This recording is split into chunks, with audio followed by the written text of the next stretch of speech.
عالم صلی اللہ علیہ وآلہ وسلم کے حجرہ مبارکہ، جس میں آپ صلی اللہ علیہ وآلہ وسلم کا مزار پر انوار ہے، اور منبر نور بار، جہاں آپ صلی اللہ تعالیٰ علیہ وآلہ وسلم خطبہ ارشاد فرمایا کرتے تھے۔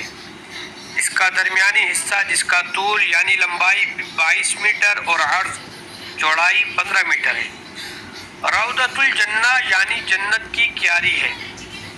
پیارے آقا صلی اللہ علیہ وسلم کا فرمان عالی شان ہے کہ ما بین بیتی و منبری روضۃ من ریاض الجنہ، یعنی میرے گھر اور منبر کی درمیانی جگہ جنت کے باغوں میں سے ایک باغ ہے۔ عام بول چال میں لوگ اسے ریاض الجنہ کہتے ہیں، مگر اصل لفظ روضۃ الجنہ ہے۔ مسجد نبوی شریف کے رحمتوں بھرے 8 ستونوں کو خصوصی فضیلت حاصل ہے، ان پر ان کے نام بھی لکھے ہوئے ہیں، اور روضۃ الجنہ جنت کی کیاری کے اندر 6 ستونوں کی زیارت ممکن ہے۔ 2 ستون چونکہ اب حجرہ مطہرہ کے اندر ہے، لہذا ان کی زیارت مشکل ہے۔ ستون کو عربی میں استوانہ کہتے ہیں۔ 8 استوانات کی تفاصیل آپ کو بیان کرتے ہیں۔ چلیے آپ کو میں ریاض الجنہ کے اندر لیے چلتا ہوں اور ان مبارک ستونوں کی زیارت کراتا ہوں۔ الحمدللہ ہم اس وقت ریاض الجنہ میں داخل ہو چکے ہیں۔ آپ دیکھ سکتے ہیں سامنے منبر رسول ہے، اور ساتھ ہی محراب نبوی صلی اللہ علیہ وسلم۔ تحویل قبلہ یعنی قبلے کی تبدیلی کا حکم نازل ہونے کے بعد 14 یا 15 روز تک امام الانبیاء صلی اللہ علیہ وآلہ وسلم مسجد النبوی شریف میں ستون عائشہ کے سامنے کھڑے ہو کر امامت فرماتے رہے۔ پھر 15 شعبان المعظم 2 ہجری کو ستون حنانہ کے مقام کو شرف قیام سے مشرف فرمایا۔ یہ محراب شریف اسی جگہ پر کعبہ مشرفہ کے مزاب رحمت کی سمت بنی ہوئی ہے۔ رسول اللہ صلی اللہ علیہ وآلہ وسلم نے ارشاد فرمایا، میرا منبر میرے حوض یعنی حوض کوثر پر ہے۔ دوسری جگہ پر ارشاد فرمایا، میرا منبر جنت کے باغوں میں سے ایک باغ ہے۔ چلیے آپ کو اب ستون عائشہ کی زیارت کراتے ہیں۔ آپ جس ستون کی زیارت کر رہے ہیں یہ ستون عائشہ صدیقہ رضی اللہ تعالی عنہا۔ یہ ستون رحمت روضہ انور سے 3رے نمبر پہ ہے، اور منبر منور سے بھی 3رے نمبر پر۔ رحمت انعام صلی اللہ علیہ وآلہ وسلم نے اور کئی اکابر صحابہ کرام علیہم رضوان نے یہاں بارہا نماز پڑھی ہے۔ آپ صلی اللہ تعالی علیہ وآلہ وسلم یہاں اکثر تشریف رکھا کرتے تھے۔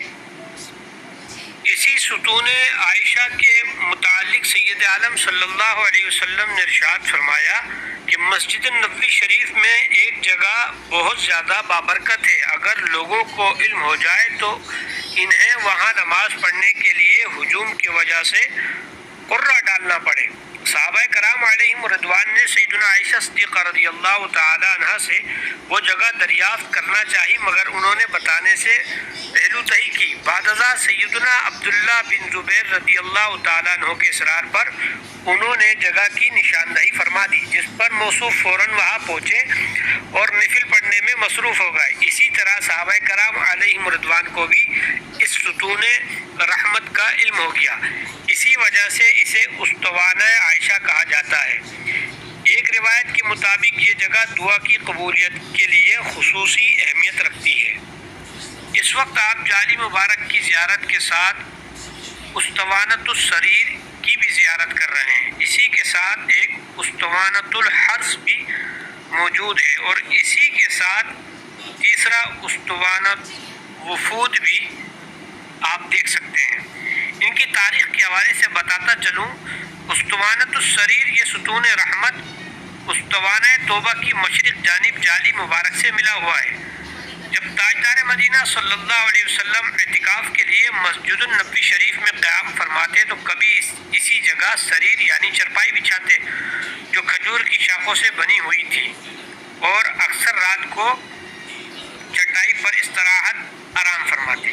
استوانہ الحرس کی تاریخ کچھ اس طرح ہے کہ اسے استوانہ علی بھی کہتے ہیں۔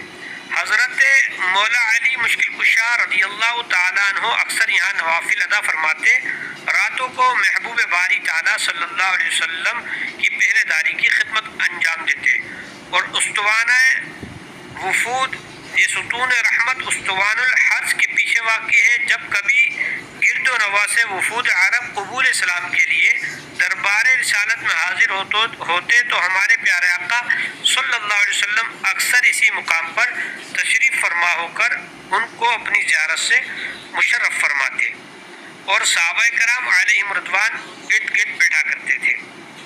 آپ کو استوانہ توبہ کی بھی زیارت کراتے ہیں، جس کو استوانہ ابو لبابہ کہتے ہیں۔ ایک غلطی کی بنا پر بغرض قبول توبہ حضرت سیدنا ابو لبابہ رضی اللہ تعالیٰ عنہ نے اپنے آپ کو اسی ستون کے ساتھ بنوا دیا تھا۔